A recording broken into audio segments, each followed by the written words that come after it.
Hi everyone, recording a short video here. Just wanna say a few things, importance of cleaning our animals.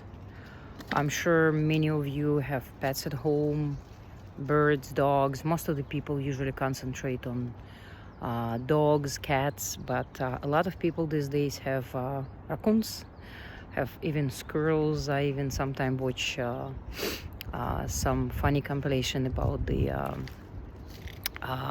squirrels. They are very cute. So also people have bunnies. I have bunnies. People have birds. I also rescued a few pigeons that they live with me right now. So very important to understand that our animals, once they leave or start to live in our space, they rubbing off of our emotions, our mental state of being, our everything basically. If you are sad, they pick up our sadness, even though they're not gonna show you. If we are angry, they also suck that energy. If we are sick or depressed or whatever, right? So very important, number one, I think, is to scan your emotions and try not to pick up your animal or hug your animal when you're sad or when you're in a state of despair or in a state of depression or any type of negative low vibrational emotions. Number one. Number two is do often house cleansing. I do usually every weekend. It could be candles, it could be sage, it could be a mugwort. I use lavender. I use actually a number of herbs. What I do, I put them in a coffee blender or coffee grinder, and I make like a powder and I add into my homemade candles because I make my own candles. Now, not everyone willing to do that, and sometimes just by lightening candle, I do prefer natural. If you're against bee wax, you can also use soy wax, or right now there is a different type of coconut wax and stuff like that. I do believe more in bee wax as it's the most pure and most natural source, and I buy it from a beekeeper, some very nice gentleman in the city I live.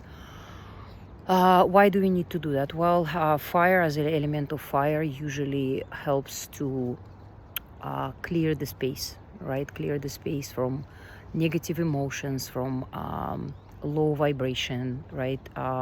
Fire been known for thousands and thousands of years, been used in some shamanic practice, in witchcraft, in many other rituals to cleanse.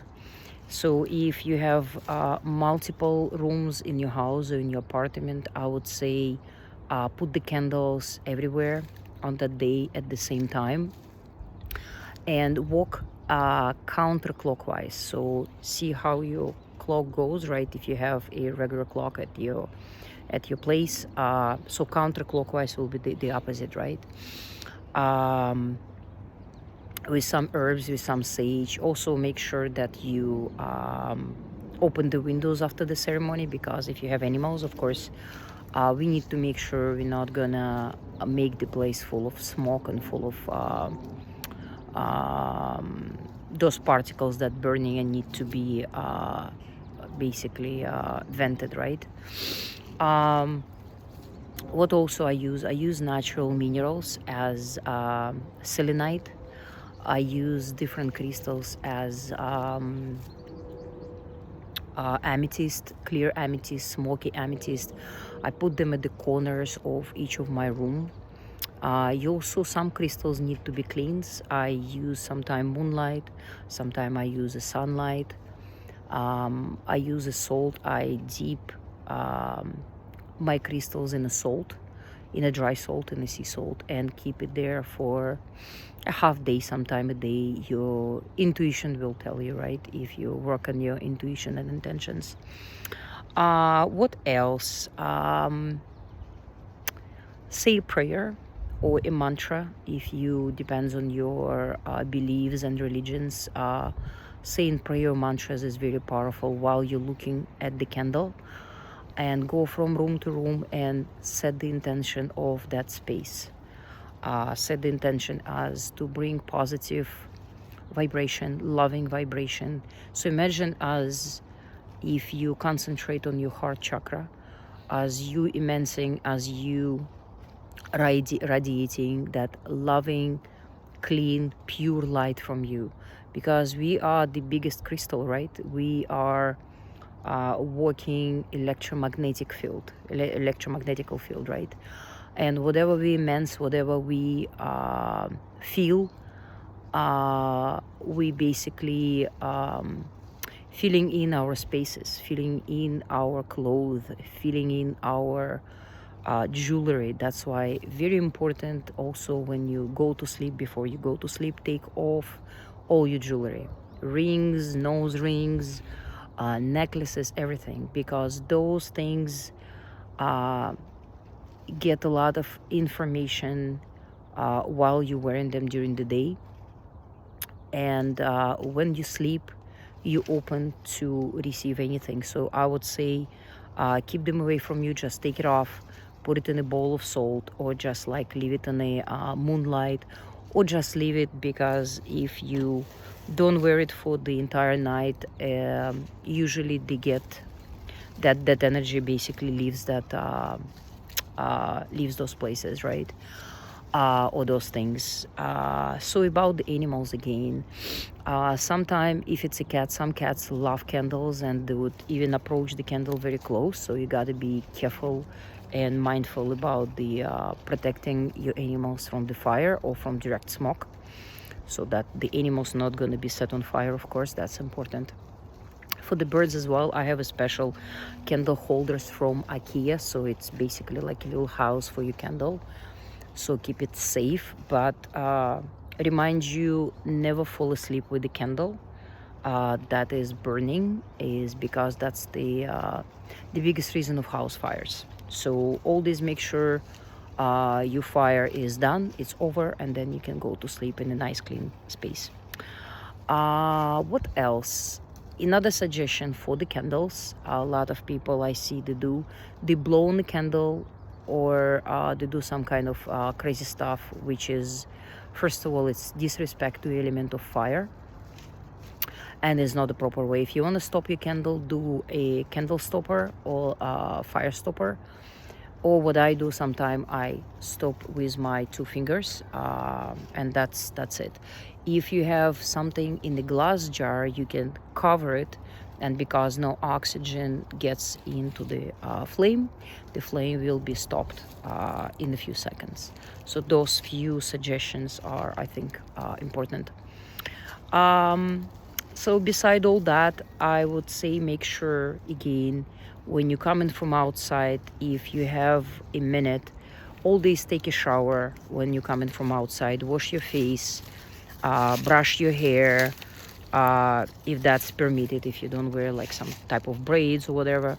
But always purify yourself before you take your animal on your hands, or before you settle down your emotions, right? Also avoid any type of fighting, loud screaming, cursing each other. I don't know, like some people live in the families where they constantly like use curses, bad names. So those things, animals are very susceptible to that energy, and it will hurt them. Even sometime they're not gonna show you, so it will affect their ability to eat, ability to sleep. It can actually even destroy their some of the organs, because lower vibrational emotions affect from organs like kidneys to liver to whatever. There's some scientists and some light workers, they a lot of them, they acknowledge that sometimes the same disease or sickness the pet owner has, sometimes it transferred to the animals. Like it could be, I don't know, a liver disease that the pet owner has, and all of a sudden they find that the animal has the same. So I would say clear yourself at the same time while you're taking care of your animal, while you're doing some, I don't know, medication or some natural healing or homeopathy remedy, whatever you do. And the last thing but not least, the importance of the water, type of water your animals drink. If that water stays more than 12 hours, you gotta be very careful, because water absorbs the information, right? A lot of people know these days about water and they're crazy about water. I never give my pets tub water, so I usually give a reverse osmosis. If you can do a frozen water, some people, what they do is, it's lots of work, but it's worth it, right? Because animals, unless it's like humongous big dog, animals don't drink that much. So if you put even reverse osmosis or your filtered water in a freezer and freeze it, the last piece of water that will be frozen, it's a toxic water. So what I do, if I put it in the freezer and the next day I take it out, the first water that the first ice that will be melted is the water that's not so good, and so I will get rid of it. What else? Yeah, so that basically, it's intention very important, emotions are very important. A lot of animals unfortunately suffer from our sometimes behavior and actions, and I see it for a long time. I see it with myself, because sometimes I do get depressed just like any humans. I do get sad just like any humans or any living beings, right? Because not only humans get depressed and sad, animals as well. We just don't see it, and sometimes they don't tell us.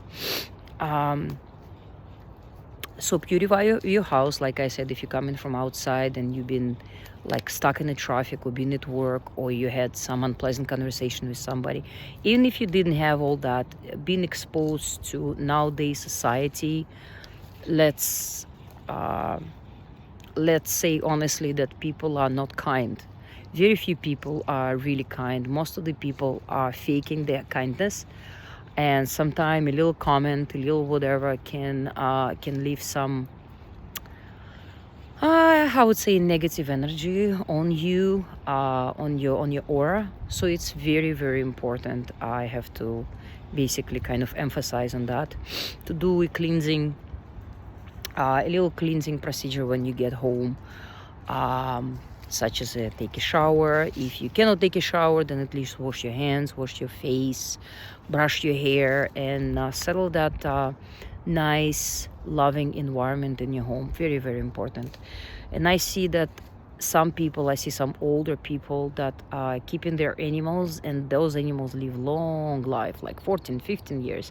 We had the lady in my building, she has a parrot that's like 31 years old, and she said even the vet said those parrots live for like 25, 29 the most, 31 years old.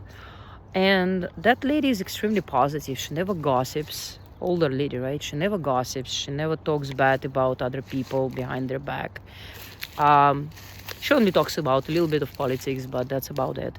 So it's very important. Our emotions are, I think Joe Dispenza talks about that. Our emotions are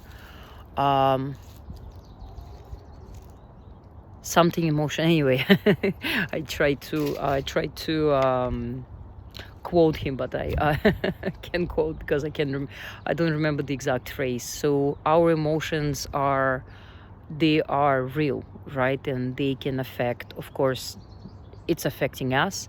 But as being in a big body as humans, we can absorb it much more than animals. Animals in the small body of an animal, would it be a dog or cat or bunny or a bird, they absorb much more, especially mammals, right? Snakes and lizards less, because I believe they interact with humans much less.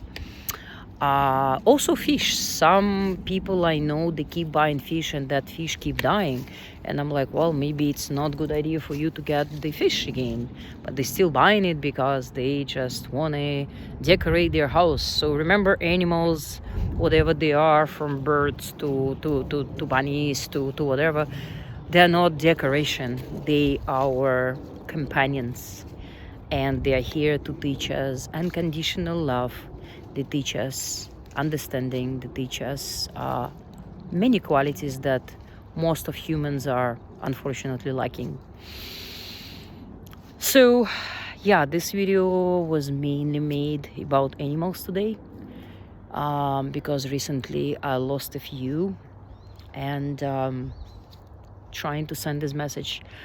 And the reason number one, I've been going through a phase of life where it's been affecting me emotionally, and I try to watch that. I try to make sure that I harm with my emotions and with my sometimes negative aura. I try to harm less or try not to harm at all, right?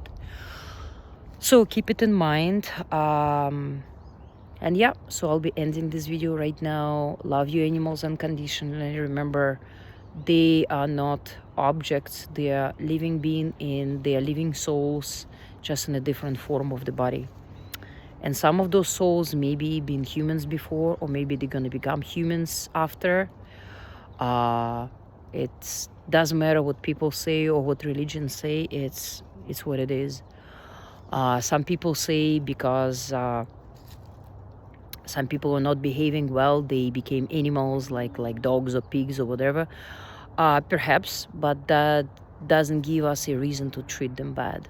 Okay, because maybe in the next life you'll be one of those pig that goes to the slaughter, right? So next time you consume an animal flesh, always think about what you're consuming or who you're consuming.